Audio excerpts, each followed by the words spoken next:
travel, taxes, license, any supplies that you bought.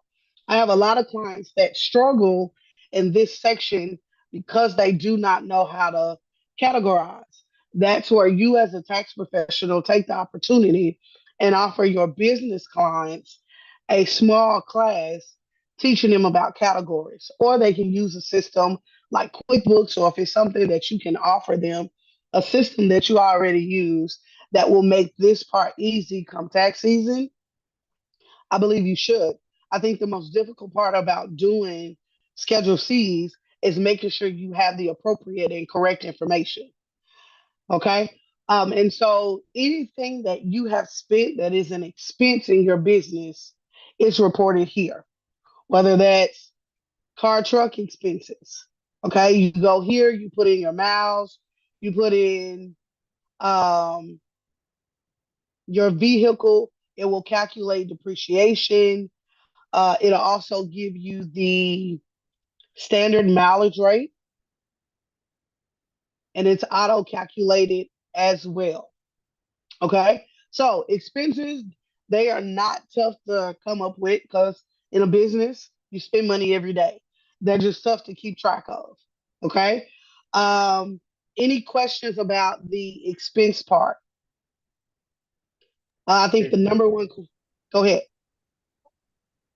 Oh, hi, Jess. No, as you, so just a quick comment. If you have any questions about the expense part or anything that you're seeing on the screen, which I love, you're going down to Schedule C, please add them to the chat and we'll go ahead and answer those questions. This is a live webinar. There's people joining still, Jasmine. And let me take this opportunity to do a polling question because again, you could earn 1 hour of continuing education by being here.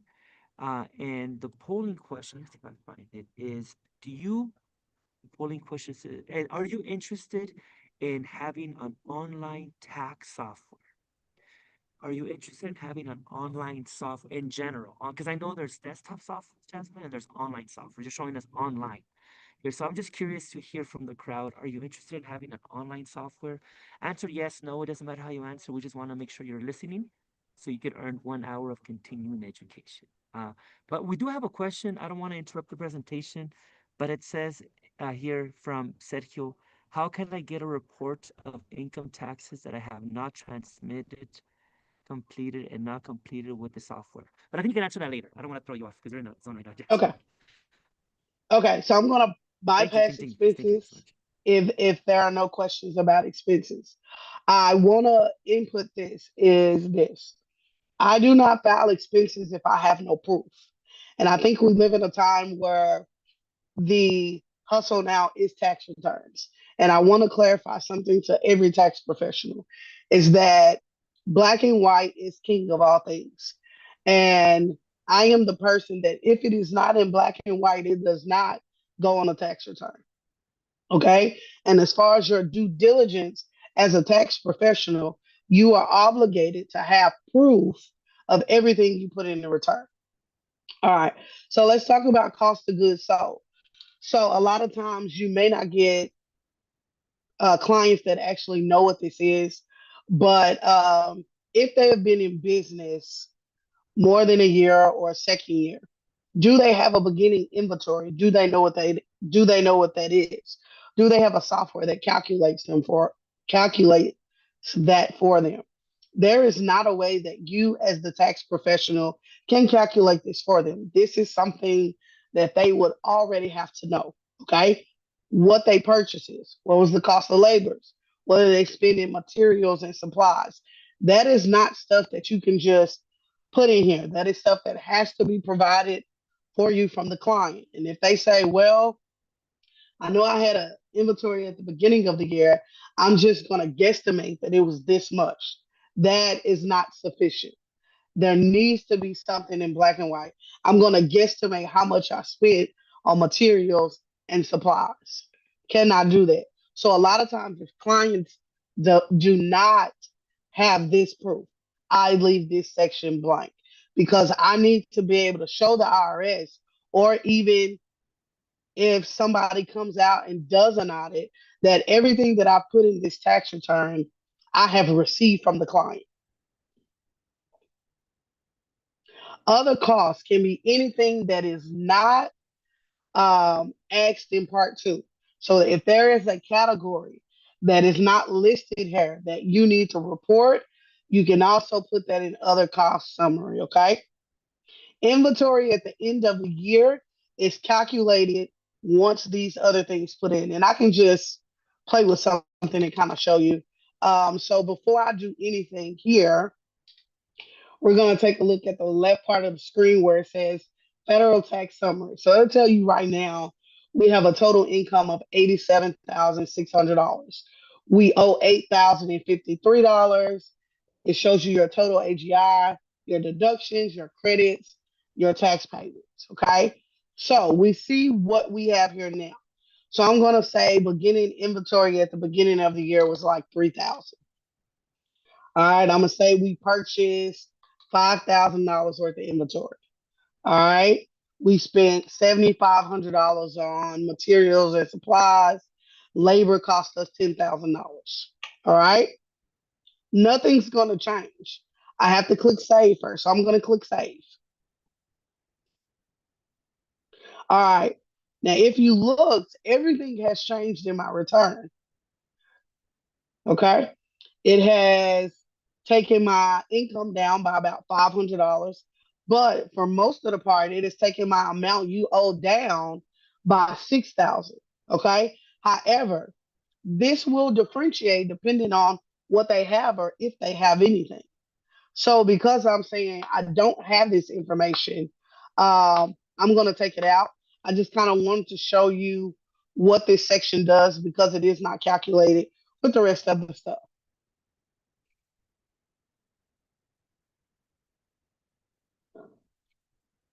All right.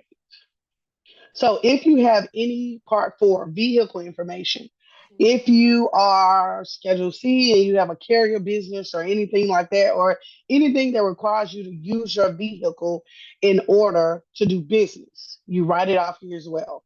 Whether it's gas mileage, it's going to ask you what day did you place the vehicle in service. What does that mean? What day did you start using your vehicle for your business? How many miles did you drive for business? How many did you drive just for everyday commute? Do you have proper documentation of this mileage? Okay. Once you put it in, it will auto calculate either the standard mileage rate or the actual vehicle expenses. Okay. They can also should have detailed information on that. They are required to keep a record of that. Okay. Any questions about anything on the Schedule C or 1099? And as people ask questions, Jasmine, let me go ahead and do another polling question. Okay. Uh, this polling question is for those that are interested. By the way, great information. I'm seeing a lot of comments. Great information. Wow, thank you. Line by line. If you are interested in connecting directly with Jasmine and taking one of her classes, maybe learning about her software, let us know right now, please. I put a polling question there, Jasmine, for people to let us know if they want to connect directly with you. From what I understand here briefly, do you mentor a lot of tax offices and sub-service bureaus? Do you give them this training and support during the Yes. year? So we do offer training and support as well as if I get somebody that is totally brand new, is it, Yeah. do we train you to open a tax office? Yes. Do we get you the proper education? Yes. Do we help you train your staff? Absolutely. Do we also help individuals or business owners that are already in the tax industry, may want software, help with marketing, help with training, may even want help themselves? Absolutely. What we initially do is sit down with you on a Zoom call and kind of go through a series of questions with you and figure out what you actually need. What are your projections? What do you want your future to look like? And stuff like that. It's a lot um, to go over right now on this call, but absolutely. Yeah. No, perfect. No, thank you. And that's why I'm asking this question here for people to let us know if they want to follow up with you. And that's what we do, by the way. People that are listening, I know we have a lot of new members every week, is a negozi. Negozi means negocio, which means business in Spanish. And if you're starting a business, or if you have a friend or a cousin that wants to get into the tax industry, um, we want you to discover Jasmine, discover Wizard Tax Software, discover EPS RA, because together we make this ecosystem that helps you thrive. And so I appreciate everything you do here for the industry, Jasmine. And so I just wanted to let people know. And there's about 10 people that said they want to connect with you. So I'll make sure you get that list so you could do that right after the call. Jasmine, thank you. Go ahead. Oh, I think you went on mute for some reason. Why can't I hear you? Go ahead, say something again. Yeah, are you able to hear her, Wilson? I'm not able to hear her. No, No. something happened, Jasmine. That's weird. I wonder, did you click on mute on accident on your? Because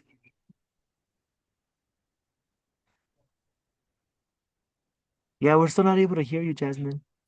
It's not on the Zoom. You the- you can pull. Uh, go ahead, try it now. I unmuted you. That was weird because she didn't do anything different. Go ahead.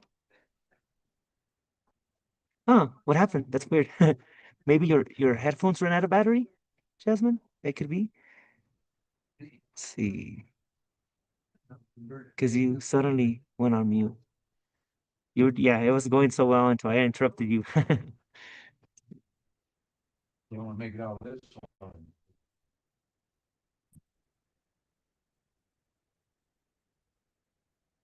See, test. No, that's weird. Huh. If it doesn't work, go ahead. You may want to log out and log back in, but then you're sharing your screen. I Hello? know that's good. There you go. Now we can hear you. Go ahead. Hello? Thank you. Yeah, that's good. Yeah, we can hear you. Maybe it was your I can't batteries. hear you guys. Can't hear you. Oh, you can't? Oh, we could hear you though. Hello? Nothing. Yeah, Nothing. we could hear you. Let's see. Let me put it right here. Uh, we can Mm-mm. hear you. Now we can hear you now. That's so funny. I wonder what happened.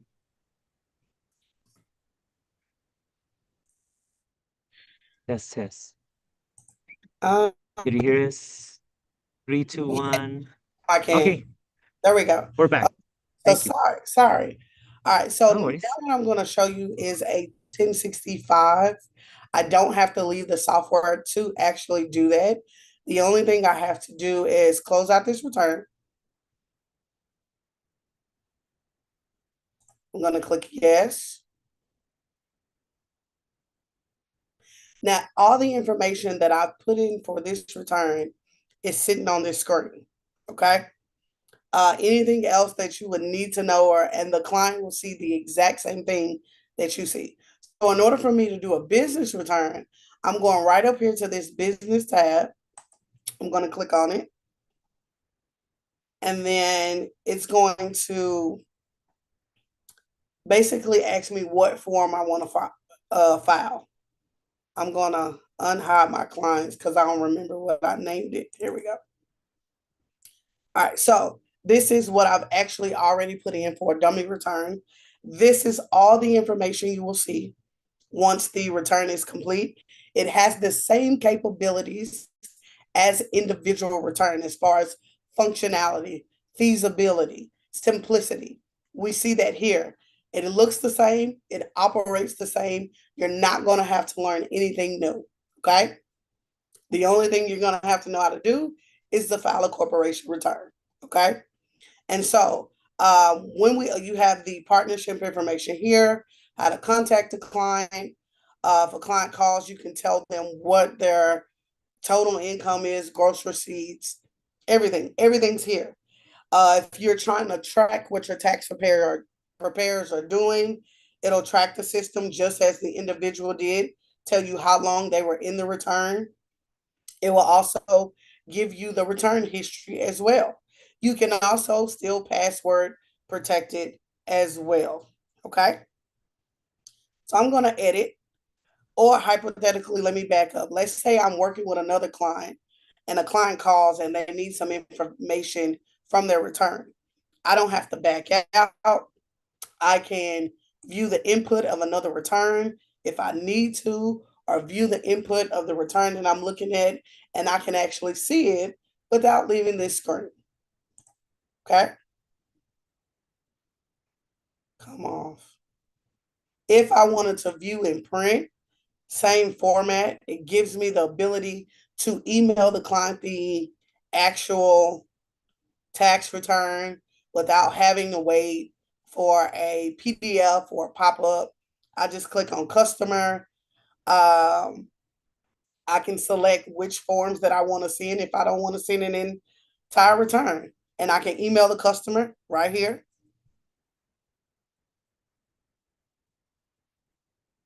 The individual side works the same way. This is the email address that I use in the return. I just send it and it will go directly to the client. It is password protected with their social. So they're the only ones that can open it unless somebody else knows their social. It will also tell you what preparer actually viewed the return as well. Okay, so now let's open it.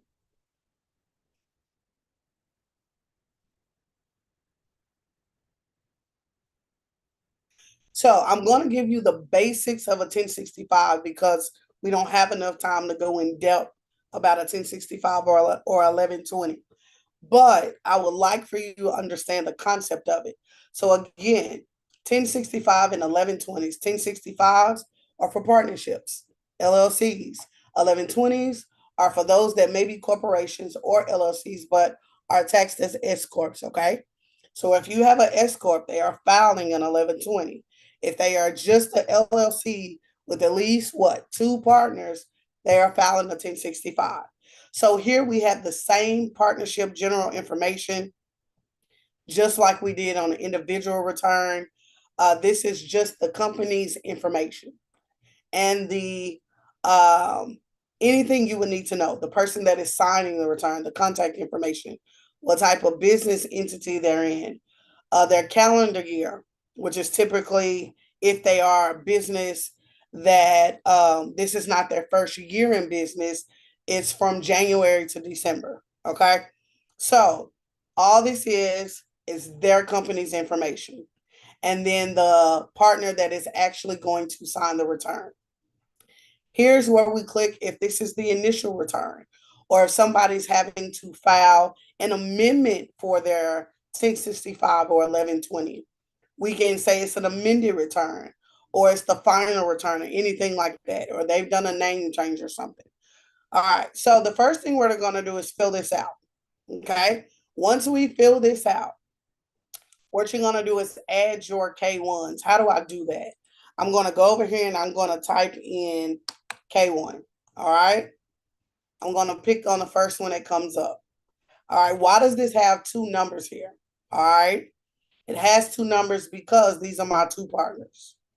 It should be a name. I just did numbers, but it'll work out. Just follow me. I promise you won't get lost. All right. This first partner is from the same individual return that you just watched me explain to you with a 1099 and Schedule C. Okay. So in this, on the left side on part one, you're putting in the partnership's information. Okay. Their EIN number, or your EIN number, or the client's EIN number. All right. Their name, the address. If they have an email, you put that in. And that's pretty much it for part one. Okay. Now, if some people do not have an IRS center, well, they just walk into, you can leave that blank. Honestly, I don't know why that question is in here, but I always put Dallas because if I'm having to meet somebody, I'm going to my closest local IRS office. Okay. On this side, this is where the partner information goes. Okay. This is where all of their information goes: social, name, address, whether they're a general partner or a limited partner. whether it's a domestic partnership or foreign, which means it's outside of the United States, okay? It asks us what type of entity. In this case, what type of entity is this partner? If we are talking about an individual, there are always individual and active unless you have an individual that does not participate in everyday business. The only thing they do or have done in the past was put up money or receive money. They do not work in the business every day, day to day. That is the only time it is passive. If you have, and I don't see this often, a partnership that is owned by another S corp, then that's when you would click something like that, or a corporation or a trust or an estate or anything like that. Okay.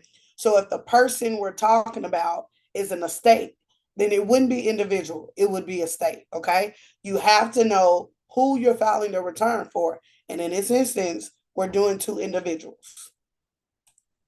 Okay. So after that, we're going to go to J. How do you profit share? So in this section, a lot of people say, well, how do I know if I'm putting in the correct profit share? They're going to tell you. If there's two partners, a lot of times they have a way that they split profits. Just remember this, whether it's the beginning of the year or the end of profit sharing, whatever, it has to equal 100%. Okay. So you get some people that do a 70-30, 60-40, however their split is. It has nothing to do with you. You need to ask the question so you have the right information. Okay. If they share liabilities, the same way. I didn't do this because it'll auto-populate some other stuff, but the explanation behind the question is the same as J. Profit sharing, share of liabilities, just different concept with different terms. Okay. There are also some other stuff in here. Did the company have beginning capital? Like, did they start business before this year? Which means, did they have money in the bank? That's pretty much what it's asking. What was the beginning capital? If they didn't have any, you leave it at 0, okay? If there was capital contributed during the end of the year for this particular partner, remember, we're talking about individuals. So it's not what was my beginning capital as far as the company as a whole. What was the beginning capital account that I put in? What did I have? What did I contribute? Okay. Did I have a loss? What were my withdrawals? Did I get any distributions from the business? And a lot of time, if you're doing startups or small businesses, they don't typically have all of this information. Now, if they've been in business for a while, yes. But if they're in their early stages, typically not. It's going to be a simple 1065, which is filling out part 1, filling out 11, 12, and pretty much that's it. Okay. You won't have to do anything else unless they're giving you the actual information that, hey, I put $20,000 in this business, or I had to contribute some extra capital in the middle of the year to keep us afloat. Okay. That's when this section matters. So we're going to click save. We're going to do the same thing for the second partner. Same form, is just an additional K1. All right. It looks just like the first one that I just went over, except the name, or in this case, the numbers are different because it's a different partner. That is still an individual. Okay. And remember, this section, percentage details, it always has to equal 100. All right. So in this case, they both have 50-50 majority ownership. Okay. They both split it directly down the middle. So from that, I am going to, my computer just stopped.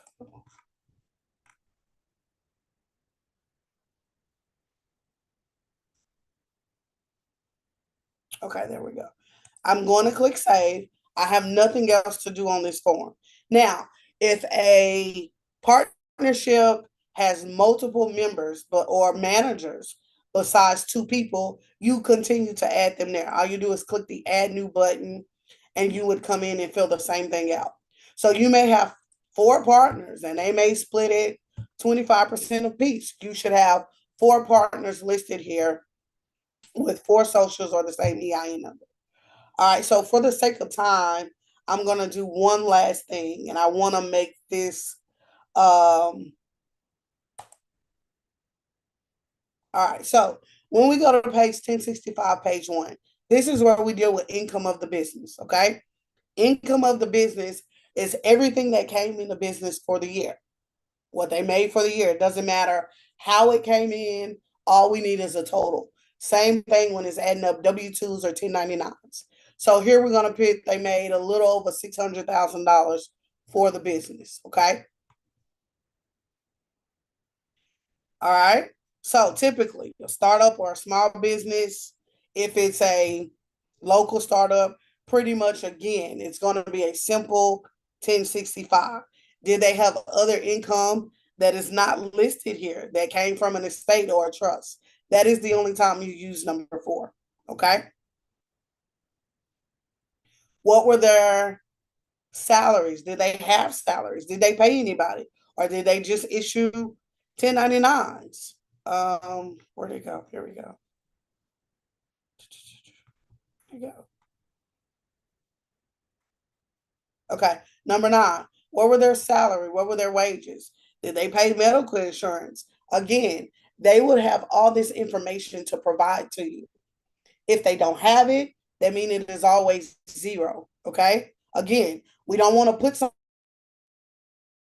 something in the return that we don't have physically in front of us.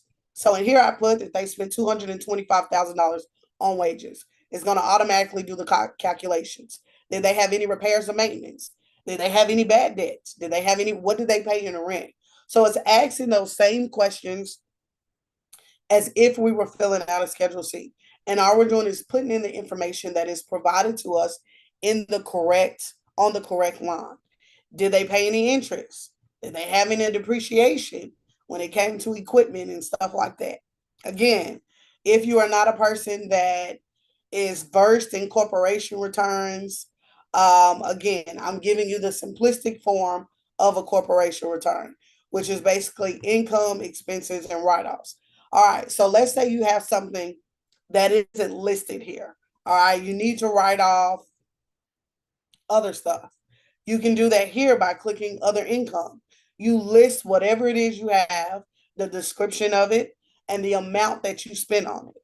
It will calculate it for you, and you click save. So if I want to add a miscellaneous, I'm gonna just do that just to show you. Before I added it's $266,000. I'm gonna say we have 5,000 worth of miscellaneous. Hit save. It's gonna change that.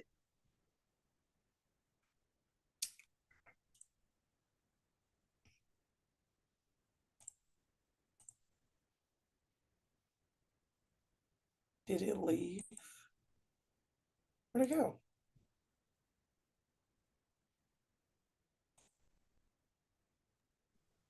I think it just cleared out.